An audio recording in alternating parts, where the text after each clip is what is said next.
ছোট বড় সকলেই চকলেট কেক খেতে খুব ভালোবাসে। আমি আজকে সামান্য কয়েকটি উপকরণ দিয়ে বাড়িতে চকলেট কেক তৈরি করছি।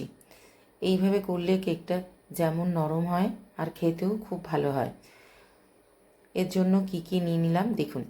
নিয়ে নিলাম মেল্টেড বাটার, কিছুটা বাটার নিয়ে নিলাম, তার সঙ্গে দিয়ে দিলাম একদম চিনিটা মিক্সিতে গুঁড়িয়ে নিয়েছি, গুঁড়ো চিনি দিয়ে এটাকে একটু বিট করে নেব।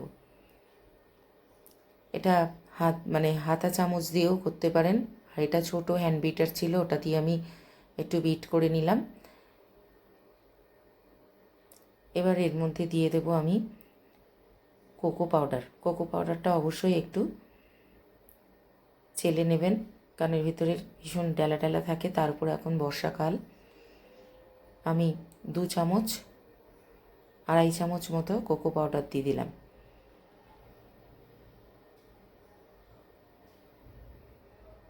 কোকো পাউডারটা আমি এই ছাঁকনি দিয়ে ছেঁকে নিলাম। এবার এটা ভালো করে বাটারের সঙ্গে মিশিয়ে নেব।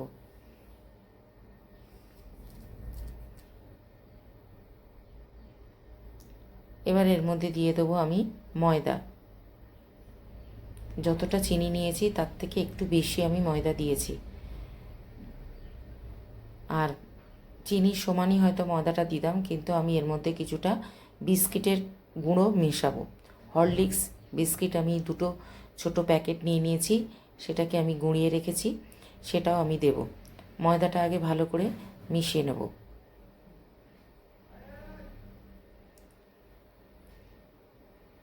ময়দাটা ভালো করে মাখন, চিনি আর চকলেটের সঙ্গে মিশিয়ে নিলাম।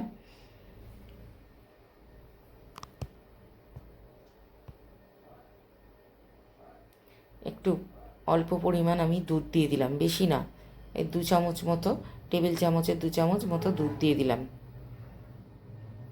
দুধটা দেওয়ার পর আবারও ভালো করে মিশিয়ে নেব। এবার আমি বিস্কিটের গুঁড়ো, যেটা আমি গুঁড়িয়ে রেখে দিয়েছিলাম, 2 প্যাকেট হরলিক্স বিস্কিট, ছোট প্যাকেট 10 টাকা করে, সেই বিস্কিটটাও আমি দিয়ে দিলাম। দিয়ে এটাও ভালো করে মিশিয়ে নেব, তবে একটু দুধ দেব, অল্প একটু দুধ দিয়ে দিলাম। দিয়ে এবার আবারও ভালো করে এটা একেবারে মিশিয়ে নেব। মেশানো হয়ে গেছে। এবার দিয়ে দেবো একটু বেকিং সোডা আর বেকিং পাউডার, অল্প পরিমাণ। যেহেতু ময়দাটা কম দিয়েছি, তাই জন্যে বেকিং সোডা বা পাউডার দুটোই কম পরিমাণ দিলেই হবে। বিস্কিট দিলে অতটা বেকিং সোডা দেওয়ার দরকার নেই, অল্প দিলেই হয়ে যাবে। এবার ভালো করে এটা মিশিয়ে নিলাম। এবার বেক করতে বসিয়ে দেব। এর জন্য আমি একটা ননস্টিক পাত্র নিয়ে নিয়েছি। ননস্টিক না হলেও হবে, যে কোনো অ্যালুমিনিয়াম বা কেক টিনে বসালেও হবে। আর নিচে একটা কাগজ কেটে দিয়ে দিয়েছিলাম, সেটা স্কিপ করে গেছি।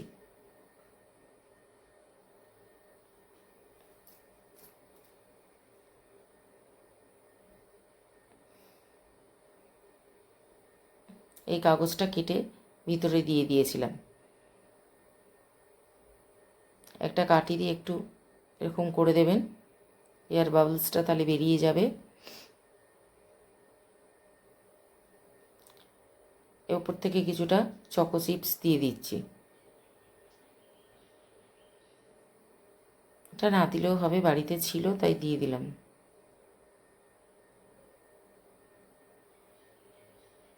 এবার একটা তাওয়া বসিয়ে দিয়েছি আমি আগেই, সেটা গরম হয়ে গেছে।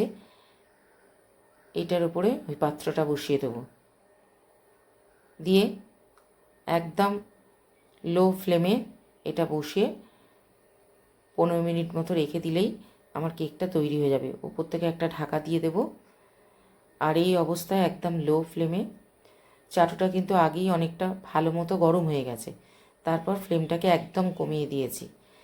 এই অবস্থায় 15-20 মিনিট রেখে দিয়েছিলাম।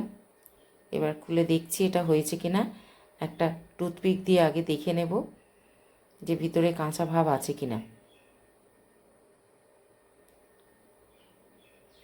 2-3 জায়গায় এরকম দিয়ে দেখে নিতে হবে। আমার কেকটা তৈরি হয়ে গেছে। এবার কেকটা আমি এই পাত্র থেকে বের করে নেব। এটা উল্টে বের করে নেব। এই যে নিচে কাগজটা দিয়েছিলাম সেটা স্কিপ করে গেছিলাম। দেখুন তৈরি হয়ে গেল চকলেট কেক। খুব স্পঞ্জি আর নরম হয়েছে। এবার উপর থেকে একটু বাটারের মধ্যে ডার্ক চকলেট মেল্ট করে রেখে দিয়েছিলাম, সেটা উপর থেকে একটু দিয়ে দিলাম। এটা দিয়ে দিলে ঠান্ডা হওয়ার পর খেতে কিন্তু ভালো লাগে। আর বাচ্চাদের জন্য করলে বাচ্চারা একটু চকলেট খেতে ভালোবাসে। আর চকলেট এমনিতেও হেলদি খাবার। আর উপর থেকে একটু কোকো পাউডার আমি জাস্ট উপর থেকে একটু ছড়িয়ে দেব। ব্যাস তৈরি হয়ে গেল চকলেট কেক। আজ এই পর্যন্ত, আবার নতুন ভিডিও নিয়ে আসবো। সকলে ভালো থাকবেন, সুস্থ থাকবেন আর পাশে থাকবেন।